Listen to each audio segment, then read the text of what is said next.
un poquito más. ¿Conocen el Estadio Centenario? ¿Han pisado esta cancha tan importante para nuestro país? ¿Hay un relevamiento realmente de toda la gente que visita el estadio? ¿O hay muchos uruguayos que no lo han pisado nunca? Bueno, esperemos que no las dos cosas. Sí. Primero, sí, por supuesto, hay un relevamiento estricto que tenemos todos los años de visitantes, fundamentalmente al Museo del Fútbol, y bueno, año a año lo vamos superando, lo cual es una gran alegría. Yo creo que sí, que deben quedar uruguayos todavía que quizás no lo han pisado, no han visitado el museo, por eso siempre es una obligación nuestra primera difundirlo correctamente y una invitación permanente para que lo hagan, porque nosotros pensamos, y el libro intenta recoger ello también, que la identidad o la vida de casi todos los uruguayos, no digo todos para no caer en ningún absolutismo, alguna vez la vida de ellos pasó por el Estadio Centenario, o por un partido de fútbol, o por un acto religioso, o por los muchísimos conciertos musicales, o porque fueron a pasear, o porque estuvieron en el parque. Bueno, el estadio también abriga esas expectativas y por favor, quienes no han venido, que vengan cuando quieran, no tienen más que comunicarse con nosotros y lo pueden hacer el día que quieran. Claro, porque son más de 50.000 espectadores que pueden acceder a un concierto musical. No hay un lugar de esas características en todo el país, digamos, ¿no? No, donde estén sentados, no sé. Con esa cantidad, magnitud, no. evidentemente no. Uh-huh. Estaba pensando en el carnaval también, Alberto, ¿no? Porque una vez, recuerdo, no hace mucho, cuando la Intendencia estaba en obras, creo, en 18 de julio, algo así, o las llamadas, se realizó se hizo justamente un desfile, sí. el desfile dentro del estadio, que fue un fracaso dentro de todo. Ah, bueno, yo no fui al desfile. Claro, pero no se hizo más porque la gente decía no era un poco la esencia de ese desfile de carnaval, ¿no? Sí, claro. Bueno, hubo otras cosas también que no era para las cuales el estadio no era totalmente adecuado, sin embargo se hicieron en el estadio como finales de la Vuelta Ciclista, ¿sí? por ejemplo, que tal vez no muy bien pensado, y hacían los ciclistas dar una vuelta a la cancha, entonces la bicicleta se trancaba con el pasto, porque no era muy adecuado, pero de todas maneras tres vueltas ciclistas terminaron en el estadio. La última de ellas, hay una anécdota muy famosa porque iba primero un gran ciclista italiano, Primo Zuccotti, que incluso tenía unas bicicletas que tenían su marca, sí, claro. Zuccotti, famosa. Había dos bicicletas cuando yo era chico, la Ligie y la Zuccotti. Había que tener esas bicicletas, pero costaban carísimo. Y Zuccotti venía primero, pero se le atravesó un tren, entonces llegó segundo. Mirá. Por el tren. Eso es muy gracioso. Hoy en día sería imposible porque no hay trenes casi, ¿no? Y estaba pensando en la Vuelta Olímpica. ¿La primera que se hizo fue ahí en el Estadio Centenario o no? No. La Vuelta Olímpica, cuando Uruguay gana el Juego Olímpico de 1924 en Colombes, en Francia, Uruguay queda muy, muy agradecido a la forma en que el público lo había recibido, alentado, acompañado. O sea que no fue en el Estadio Centenario. No, claro que no. Entonces, cuando termina esa Olimpiada con Uruguay campeón, Uruguay da una vuelta a la cancha saludando al público. Pero también es importante decir esto, quien jugó con Uruguay, que fue Suiza, y obviamente perdió esa final, también da la vuelta saludando. Bueno, ese es el origen de la Vuelta Olímpica, porque los olímpicos dieron la vuelta al estadio. Pero después, por suerte, Uruguay tuvo en el Estadio Centenario muchísimos sudamericanos, y damos un dato: Uruguay jugando por sudamericanos en el Estadio Centenario siempre los ganó y nunca perdió un partido. Mirá, o sea que eso de que estar jugando en su tierra trae beneficios a veces, ¿no? Ahora, Alberto, hablando de lo musical, ¿no? Han estado desde Paul McCartney hasta, artistas brasileños, etcétera, etcétera.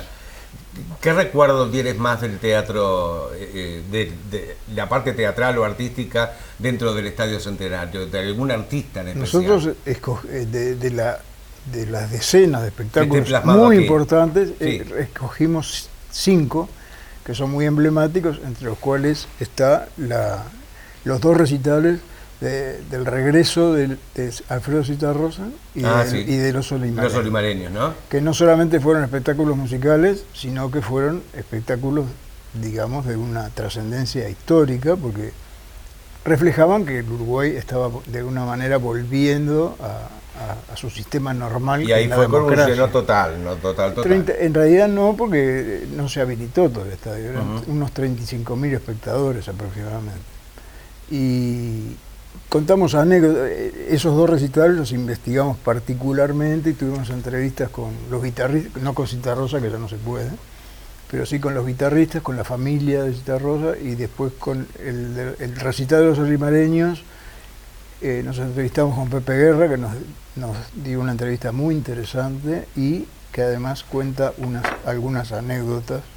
Incluso hay algunas fotos interesantes de ese recital, porque la empresa que grababa el recital hizo una pancarta para publicitarse, ¿no? Se llamaba IFU, se llama porque todavía está, y ponía IFU graba de Querusa. De Querusa quiere decir como de Canuto, sin permiso, porque no había permiso ni nada, ellos fueron ahí, pusieron la máquina.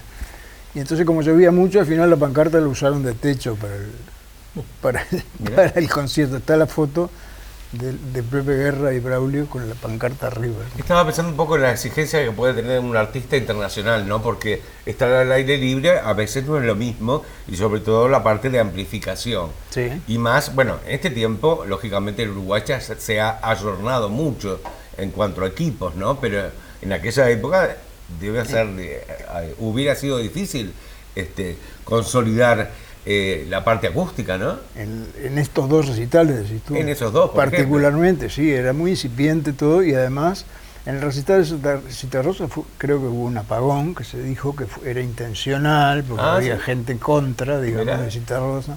Y el recital de los olimareños, desde el punto de vista técnico, fue bastante accidentado, porque llovía mucho y había chisporroteo, varios chisporroteos el Pepe Guerra dijo: acá vamos a quedar todos pegados, ¿no? Fue una de las frases que emitió por los micrófonos y que quedó grabada en el registro de IFU. Y le sirve justamente, usted como director general de CAFO, tener espectáculos en el Estadio Centenario. Sí, económicamente es de vital importancia. Sin duda, sí. A pesar de que a veces al otro día esté quemado un poco el pasto, claro, o haya problemas en... Eso también es inevitable, sí. Porque demagógicamente, quien dice que tiene un recital en una cancha y la cancha no se daña, está haciendo demagogia. Eso como hacer un cumpleaños muy grande en el living de una casa y que no tenga algún rayón. Bueno, tuvieron los Rolling Stones, ¿verdad? Pero sin ir más lejos. Por eso el estadio ha tenido respuesta y cabida para los más grandes espectáculos. Los Roger Waters, por ejemplo, claro, que fue un espectáculo de mucha exigencia técnica, y sin embargo el estadio salió muy bien. El tema, pero ahí también se perjudicó un poco, ¿no? Yo le explico rápidamente. El otro día. Económicamente, para responder la primera pregunta, es vital. Es un ingreso de dinero muy importante y además coloca permanentemente al estadio en el concierto mundial. Así que los recitales son muy buenos, nos sirven, dependemos y esperemos que vengan. Con respecto a la cancha, si usted cuando termina el recital tiene un tiempo mínimo para recuperar la cancha, no hay ningún problema. A veces hasta con una semana alcanza. Ahora, si usted tiene el recital y se quiere jugar como pasó al otro día, a los 2 días, bueno, el daño está, sin duda. ¿De qué manera entonces, a nivel internacional, el estadio está considerado como un buen lugar para recitales, ¿no? Hay buenas referencias de los cantantes que vienen, por ejemplo. Sí, absolutamente. Estaba acordando de Pavarotti cuando vino. Bueno, fue al Estadio Centenario, ¿no? Fue un recital, obviamente yo y no que él estaba, dijo que no venía más o lo suspendió, no sé cómo fue la cosa. Yo no estaba, así que mal puedo dar fe de eso. El canto lírico es difícil hacerlo también en un estadio, ¿no? Plácido Domingo lo hizo también, nosotros tenemos oídas de eso. Creo que lo suspendió en la grabación, en la prueba del sonido. No fue producto del sonido. El tema es que hubieron muchos errores. Digo, a mí no me gusta nunca hablar de errores que puedan ser de otra gente, menos cuando uno no estuvo. Yo no estaba ni cerca de estar en el estadio en esa época, no tengo referencias directas, pero las referencias que tengo es que, por ejemplo, hubieron chicas azafatas muy buenas, muy importantes, de taco alto, que acomodaban a los espectadores en el estadio. Demoraron siglos, no se desplazaban rápidamente, no conocían el estadio, y cuando fue a empezar el estadio había problemas. Segundo, habían entradas con la misma ubicación dobles, muchísimas. Generó un gran problema ese recital. pero pido perdón si alguien está escuchando y lo vivió en aquella época y lo quiere aclarar con mucho gusto. Yo no estaba en el estadio, son las referencias que me han contado. Y la catástrofe, digamos, entre comillas, que se haya vivido más importante en el Estadio Centenario, ¿cuál fue? Sí, sin duda. Uruguay campeón de América 2011. Cuando Uruguay tuvimos mucha suerte, sufrimos mucho y me duele hasta contarlo. Fue lo peor que viví en mi vida. Yo digo que después que en Argentina pasó Cromañón, creo que todos sabemos lo que estamos hablando, todos prendimos alarmas aún superiores y optimizamos el cuidado. Cuando se estaba jugando la final de Copa América 2011 entre Uruguay y Paraguay en el Estadio Monumental de River en Buenos Aires, yo escuchaba atónito, sorprendido y realmente disgustado que todos los periodistas, en su sano interés de festejar, estaban invitando a todo el pueblo uruguayo a recibir a la selección en el Estadio Centenario. Eso me dio mucho miedo y enseguida que empecé a escuchar, llamé a la policía, nos reunimos rápidamente, porque cuando usted llama a que todo un pueblo vaya a festejar a un lugar que entran, supongamos 100.000, 150.000, y está invitando a 300, a 500, puede ser un drama. Bueno, la gente se volcó totalmente al Estadio Centenario y lo desbordó. Llenó rápidamente todas las tribunas, habilitamos la cancha, hicimos entrar todo el público a la cancha, sabiendo el daño que se iba a hacer, claro, pero no nos importaba, y la gente seguía viniendo. Y por las mismas entradas del estadio, la gente quería salir, otra gente quería entrar, estábamos sobrepasados. Nos salvaron dos cosas ese día, y por suerte. Una, que Uruguay llegó más tarde. Si Uruguay hubiera llegado a la hora prevista, hubiera sido un desastre total. Y además, otra cosa que nos salvó era domingo, y se levantó mucho frío, y la gente se empezó a ir. Cuando Uruguay llegó, pasada la 1 de la mañana, habrían en el estadio poco más de 20.000 personas que disfrutaron tranquilamente la llegada de Uruguay. Si no, hubiera sido un drama. De ahí en más, pedí por favor, me reuní con los jefes de policía de la época, que cada vez que hagan un festejo de esas condicionantes, se hagan en lugares libres donde la gente pueda salir tranquilamente. Estaba pensando un poco en la comparsita, ¿no?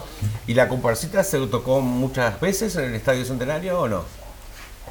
No sabría. No sabes eso, con ¿no? certeza, para nada, porque en realidad lo que sí reflejamos en el libro es un gran evento que se hizo para el centenario de la comparsita, sí, en 2017, que lo hizo se llamó El Delirio y lo hizo una empresa amiga nuestra, se llama Coral Cine, y nos pareció un evento interesante porque fue todo hecho con, digamos, fue una idea de uruguayos llevada adelante.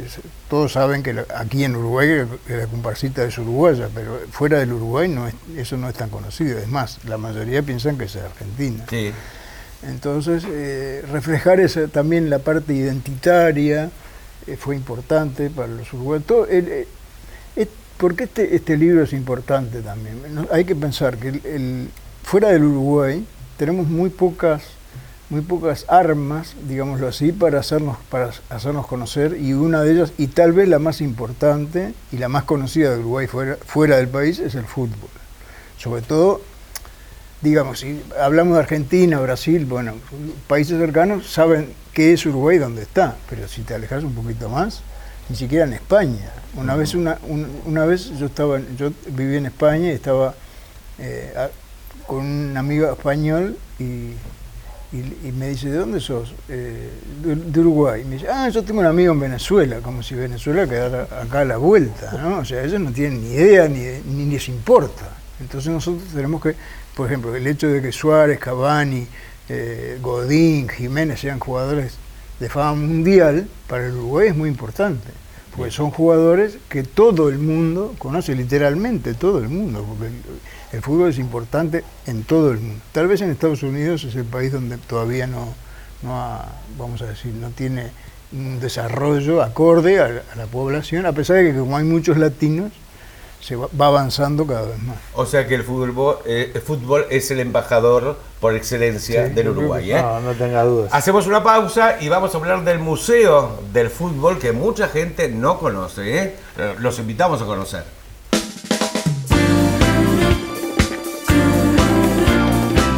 Quiero un poquito más, quiero quiero un poquito más.